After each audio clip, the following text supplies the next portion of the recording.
नमस्कार, आपका स्वागत है। मैं हूं मनीषा गुप्ता। बात आज यहां पर हीरो की करेंगे, जहां पर अगर रफ डायमंड इंडेक्स.com की रिपोर्ट देखें तो उनका कहना है कि इंटरनेशनल मार्केट्स में रफ डायमंड के दाम एक साल के निचले स्तर पर हैं। वहीं हमारे देश की बात करें तो हीरो का एक्सपोर्ट और इंपोर्ट दोनों ही नंबर्स में कुछ गिरावट देखने को मिली है। डायमंड इंडस्ट्री सूरत में भी यहां पर वीकर नंबर्स दिखा रही है। कैसे दिखता है ओवरऑल डायमंड बिजनेस आगे जाता हुआ, फेस्टिवल से पहले आप कैसे देखें इस बाजार को, इन सब पर बात करने के लिए हमारे साथ हैं गुजरात जेजेपीसी के प्रेसिडेंट दिनेश नवाडिया, कामत ज्वेलरी के MD Colin Shah and Lakshmi diamond के सीएमडी चेतन मेहता। आप सबका कार्यक्रम में स्वागत है। कॉलिन, आपसे ही पहले जानना चाहेंगे, rough diamond and jewellery of course बीच में काफी बड़ा एक यहाँ पर अंतर होता है और काफी प्रोसेसेस भी होते हैं, लेकिन अगर बाजार इसे समझना चाहे तो जिस तरह से रिपोर्ट कहती है कि पिछले एक साल में करीबन 12% यहाँ पर रफ डायमंड के प्राइसेस गिरे हैं, क्या उसका कुछ भी इम्पैक्ट फाइनल ज्वेलरी पे आता है? क्या वो पास ऑन होता है? हाँ, जरूर पास ऑन होता है।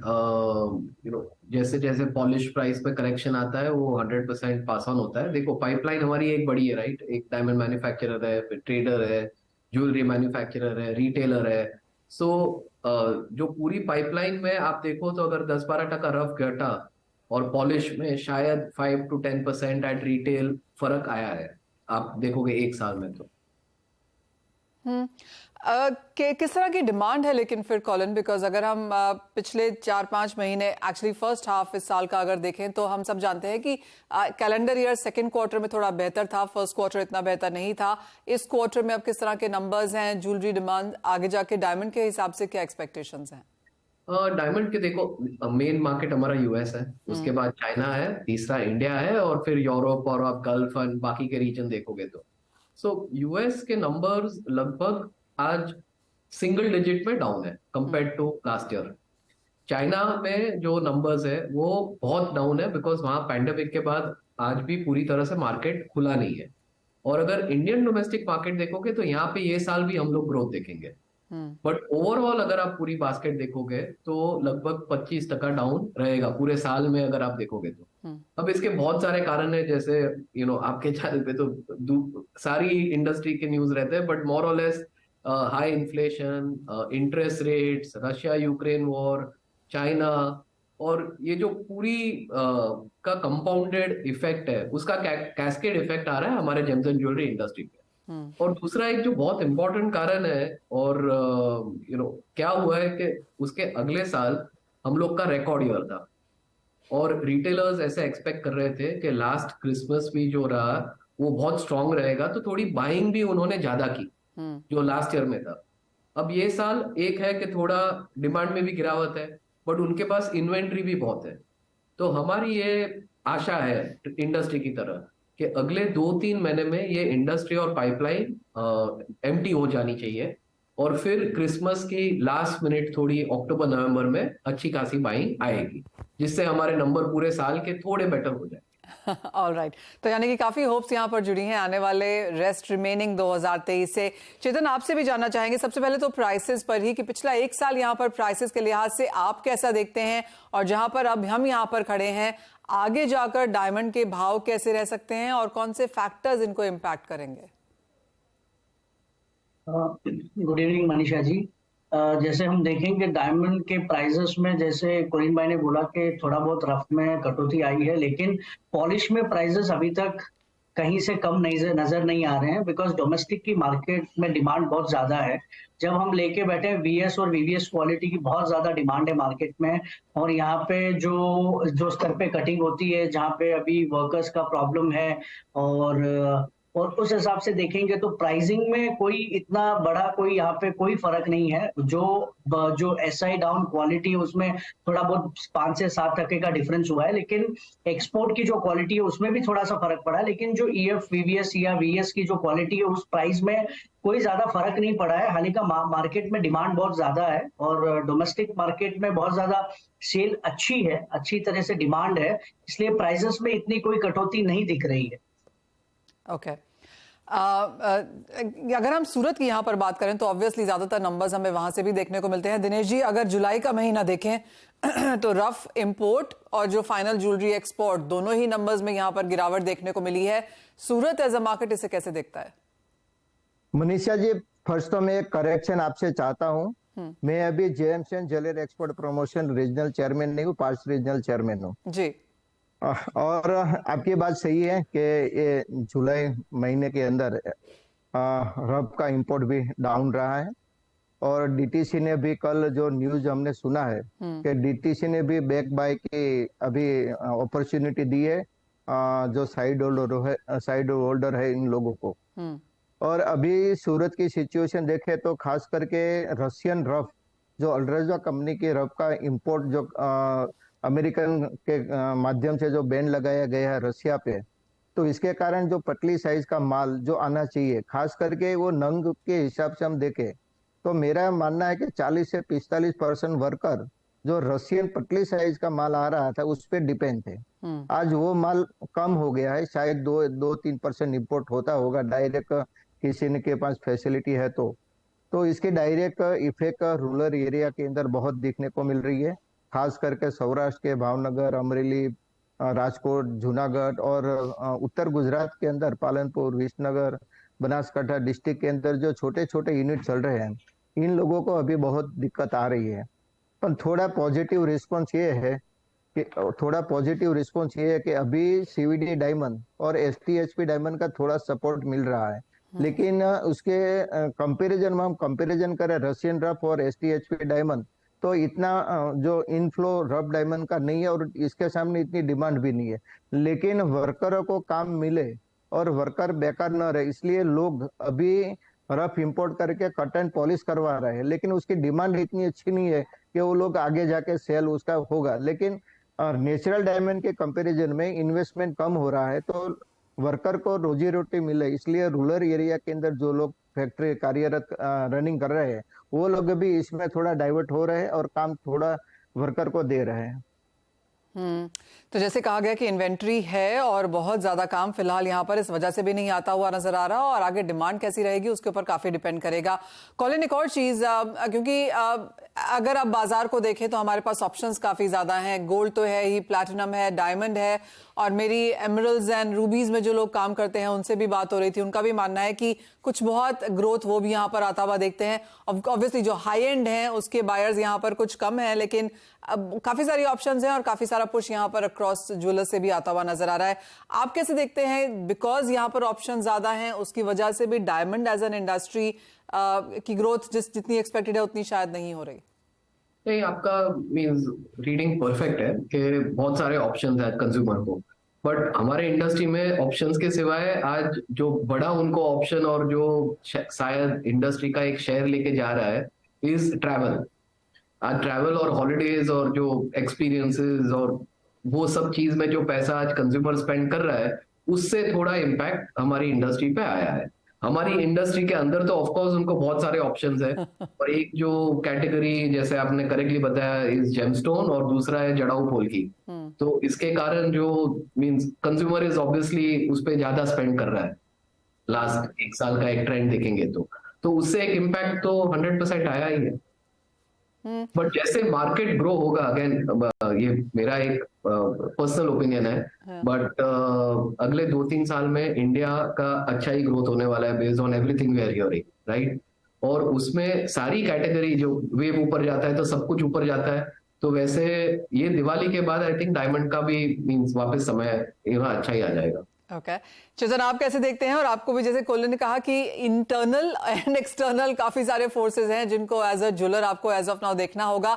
ऑब्वियसली काफी सारे पॉजिटिव्स हैं क्योंकि हमने स्टोर एक्सपेंशन आते हुए देखे हैं, बेहतर ज्वेलरी, बेहतर डिजाइन, इतने सारे फेस्टिवल्स अक्रॉस इंडिया हो रहे हैं B2B के हिसाब से भी, तो उसका काफी पुश तो यहाँ पर है ही। लेकिन अगर पिछले साल से कंपेयर करें तो numbers on the slightly on the weaker side है। आप कैसे देखते हैं इस कॉम्पिटिशन को और आपको क्या लगता है क्या वर्क करेगा बाकी के 2023 के लिए? निशा जी, जैसे कोलिन भाई ने बोला ये सही बात है कि हमारी इंडस्ट्री को बहुत सारी दूसरी इंडस्ट्री लेके जा रही है, लेकिन मैं ये मानता हूँ कि कहीं ना कहीं उतार चढ़ाव एक एक फोर्स इन लाइफ में वो होता है, लेकिन मैं हमेशा मानता हूँ और ये पर्सनल भी ओपिनियन है कि डायमंड्स की जो डिमांड है हमेशा रही है। फर्स्ट क्वार्टर मैं मानता हूँ बहुत स्लो गया, लेकिन सेकेंड क्वार्टर बेहतरीन सेल हुआ। जैसे अगर हम अभी देखें तो लेटेस्ट जो हमारा एग्जीबिशन हुआ उसमें बहुत सारे ऑर्डर्स आए। जो छोटे ज्वेलरी की डिमांड है डायमंड का, उसकी चमक कहीं कम होते हुए नहीं नजर आ रही है। बिकॉज हम देखेंगे आजकल लोगों ने अपने जो स्टोर है इंडिविजुअल डायमंड स्टोर बनाने चालू कर दिए। तो हो सकता है कि अभी सेकेंड क्वार्टर पुश हुआ है। मैं ये मानता हूं कि डायमंड की जो चमक है वो सदाबहार है, हमेशा रहेगी। और ये उतार चढ़ाव तो एक पार्ट ऑफ हमारा बिजनेस से रहेगा, लेकिन हीरे का कोई तोड़ नहीं है। जो वो नेचुरल चमक है वो हमेशा रहेगी। लेकिन ये मेरे हिसाब से लास्ट ईयर से मैं ये पक्का मानता हूं कि जो लास्ट वाला क्वार्टर होगा लास्ट ईयर से 10 to 15% हमारा जंप ही रहेगा इस साल। ये पॉजिटिव नोट के साथ मैं चल रहा हूँ, बिकॉज मैं देख रहा हूँ काफी सारे स्टोर एक्सपेंशन और काफी सारे ऐसे स्टोर्स इंडिविजुअल ओपन हो रहे हैं जो डायमंड बुटीक बना रहे हैं। हाँ, ये वेरिएशंस आ गए। मैं मानता हूँ कि जैसे जड़ाऊ वेरिएशन आ गया, उसके अंदर फिर कलर स्टोन आ गया, लेकिन जो अपना जो हीरे का जो राउंड ब्रिलियंट का जो चमक है वो कहीं कम नहीं हुआ है। कहीं ना कहीं हो सकता है रफ्तार धीरे है, लेकिन मुझे लगता है रफ्तार धीरे, लेकिन ये ऊंची बड़ी रफ्तार आगे आने वाली, ऐसा मैं मानता हूँ। ऑल राइट, यानी कि जो लास्ट क्वार्टर है वो यहाँ पर परसेंटेजेस हाई लेकर आएगा, ये सभी का मानना है, और उससे हम नंबर्स थोड़ा सा इस साल के बेहतर होता हुआ देखेंगे। लेकिन इसी के साथ एक ब्रेक के लिए भी रुकेंगे, क्योंकि सिर्फ जड़ाऊ और एमरल्ड्स, रूबीज, पोल्की ही नहीं, जो लैब ग्रोन डायमंड्स हैं उसका भी इम्पैक्ट हमने नेचुरल पे आता हुआ देखा है। वो कितना है, आगे बाजार उससे कैसे देखता है, इस पर भी करेंगे चर्चा। आपका स्वागत है। बात डायमंड की हो रही है, जहां पर ऑन ग्राउंड नंबर्स कुछ कमजोर हैं, लेकिन एंथुजियाज्म अच्छा खासा है और एक्सपेक्टेशंस आगे जाकर यहां पर ऑन द पॉजिटिव साइड हैं। कॉलिन, प्राइसेस गिरे तो हैं, लेकिन डायमंड में आगे जाकर अब क्या एक्सपेक्टेशंस है प्राइसेस को लेकर? एक बॉटम आ गया है मेरे हिसाब से। समर के एंड में जितना करेक्शन आना था रफ एंड से, पॉलिश एंड से, अभी लगता है कि 1-2 महीना थोड़ा स्टेबल रहेगा। और जैसे सीजन में देखो हमारा डायमंड में सब छोटे साइज है, बड़े साइज है, colour clarity from VVS to I2 सब तरह माल रहता है, जैसे आपको मालूम है, राउंड फैंसी। सो सीजन में जिस चीज की डिमांड आएगी और शॉर्टेज रहेगी, वहां पे थोड़ा प्राइस स्ट्रेंथन होगा। और हमारे हिसाब से जो लार्जर साइजेस है, फार साइजेस है, उसमें थोड़ी स्टेबिलिटी आएगी, जो थोड़ा गिरावट आया है लास्ट 1 साल में। सो शॉर्टेज अब हो रही है सारे माल में, बट डिमांड नहीं है, इसके कारण प्राइस भी आगे नहीं बढ़ रहा है। बट 1-2 महीने में जैसे पाइपलाइन एम्प्टी आउट हो जाएगी, तो आई थिंक प्राइसेस में वापस we'll see a strengthening. Fair point. Chetan, आपने जैसे कहा कि जो VS हैं, VVS कैटेगरीज हैं, वो यहाँ पर बेहतर कर रही हैं। हमेशा हर मार्केट का एक ट्रेंड होता है, जैसे कॉलिन भी कह रहे हैं कि जिस कैटेगरी की डिमांड आएगी वहां पर हम प्राइसेस आता हुआ देखेंगे। तो इस बार जिस तरह की तैयारियां हैं, क्या कुछ एज अ डायमंड ज्वेलर आप लेकर जा रहे हैं मार्केट में? जैसे मनीषा जी, मार्केट में जैसे बरोबर कोलिन भाई ने कहा कि जिस जो क्वालिटी की हमारी डिमांड होती है उसके प्राइसेस कभी भी हमेशा मार्केट में थोड़े से अपवर्ड चलते हैं। और हाल ही का जो हमारा जो मेजर मार्केट है वो रोल होता है और उसके ऊपर हम काम कर रहे हैं। तो वी आर मेजोरिटी हम कोशिश कर रहे हैं कि लाइटर वेट की ज्वेलरी के ऊपर हम अच्छा सा काम करें। VVS में उसकी मार्केट में बहुत ज्यादा डिमांड है और उस डिमांड के हिसाब से प्राइसेस वो थोड़े से हाई नोट पे चल रहे हैं। लेकिन आगे जाके मुझे लगता है कि प्राइसेस थोड़े से स्टेबल होने के चांसेस है, बिकॉज बहुत सारा अभी थोड़ा बुलिश मार्केट है। कहीं ना कहीं जैसे मार्केट में डिमांड है उस हिसाब से प्राइसेस से कोई स्टेबिलिटी नहीं। जैसे मार्केट में ज्यादा डिमांड जिस चीज के, उसके प्राइसेस इट इज लाइक ऊपर नीचे हो रहे हैं। तो मुझे लग रहा है बुलिश है अभी। और लेकिन अभी मुझे लग रहा है थोड़े 1-2 महीने में दिवाली के आसपास मुझे लग रहा है प्राइसेस में एक फाइनल करेक्शन और एक प्राइसेस नोट आ जाना चाहिए। ओके, तो कंसोलिडेशन एंड इवन थोड़ा सा गेन यहाँ पर एक्सपेक्टेड है, स्पेशली उन कैटेगरीज में जहां पर मांग निकल के आएगी।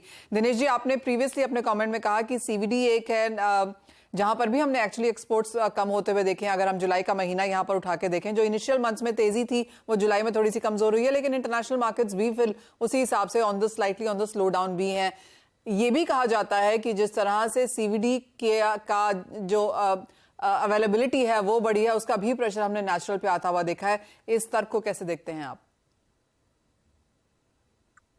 दोनों चीज अलग है। कॉलिन भाई और चेतन भाई ने जो बात किया कि डोमेस्टिक मार्केट के अंदर थोड़ी डिमांड दिख रही है, लेकिन ये डोमेस्टिक मार्केट में शायद 2-3 या 5% डिमांड बढ़ने से कोई all over James and jewellery sector पर इतना पॉजिटिव इम्पैक्ट नहीं पड़ेगा। नेचुरल डायमंड खास करके हम देखें तो आज नेचुरल डायमंड या सीवीडी डायमंड और एसटीएचपी डायमंड का ऑल ओवर वर्ल्ड की हम बात करें तो लास्ट कंजप्शन मेन अमेरिका है। और नेचुरल डायमंड के कंजप्शन हो या सीवीडी डायमंड का कंजप्शन हो, 70% जैसा बाय इंडिया से डायरेक्ट अभी हम 33% है, बाकी डायरेक्ट इनडायरेक्ट अमेरिका ही बड़ा मार्केट है। जब तक अमेरिका का मार्केट बाहर नहीं आएगा, इकोनॉमी उसकी पुशअप नहीं होगी, तब तक ये पोजीशन, शायद मेरा मानना है, ये पोजीशन मंदी का माहौल मार्केट के अंदर रहेगा। आईआईजीएस का शो का रिजल्ट बहुत अच्छा है, लेकिन वो डोमेस्टिक डिमांड बहुत अच्छी है, लोगों को ऑर्डर मिला है। ये इंडस्ट्री को पॉजिटिवनेस कब आ सकती है कि जब इंटरनेशनल मार्केट के अंदर डिमांड अच्छी रहती है। खास करके हम जब बात करें हांगकांग, यूएसए की, यूएई की, जो मेन कंजप्शन मार्केट है, तो ये मार्केट के अंदर जब करेक्शन देखेगा तब ही चलेगा। ये प्रेशर सीवीडी डायमंड का, ये लैब-ग्रोन डायमंड का प्रेशर नेचुरल डायमंड पे ऐसा नहीं है, कारण कि जो लोग नेचुरल डायमंड चॉइस करते हैं वो नेचुरल डायमंड ही चॉइस करने वाले हैं, लेकिन जो लोग एफोर्ड नहीं कर सकते हैं उसको शायद डायमंड पहनना है, तो वही कंजप्शन। आज हम स्टैटिस्टिक एनालिसिस करें तो खास करके 2023 के 22 की हम बात करें तो 2022 के अंदर हमारा जेन कॉटन पॉलिश का एक्सपोर्ट था 1,82,611 करोड़ का, और ये डाउन हो गया है 2022-23 के अंदर 1,74,000 करोड़ का। लेकिन लेब्रोन डायमंड के हम कंपैरिजन करें स्टैटिस्टिक तो 9,000 से 13,000 करोड़ ही पहुंचा है, तो इतना बड़ा वॉल्यूम नहीं है ये नेचुरल डायमंड का वॉल्यूम के सामने। तो इतना इफेक्ट सीवीडी डायमंड की इतने नेचुरल डायमंड पर नहीं दिख रही है, मेरा मानना है सर। कॉलिन, आपको क्या लगता है कैसे रह सकते हैं आगे के पैटर्न्स? ये बहुत मुश्किल सवाल है इसका रिप्लाई देना, बट लैब ग्रोन का एक इफेक्ट तो है ही नेचुरल पे। नेचुरल एक बार वापस आएगा एंड लग्जरी सेगमेंट में नेचुरल आई थिंक बरकरार रहेगा, उसका कोई थ्रेट नहीं है।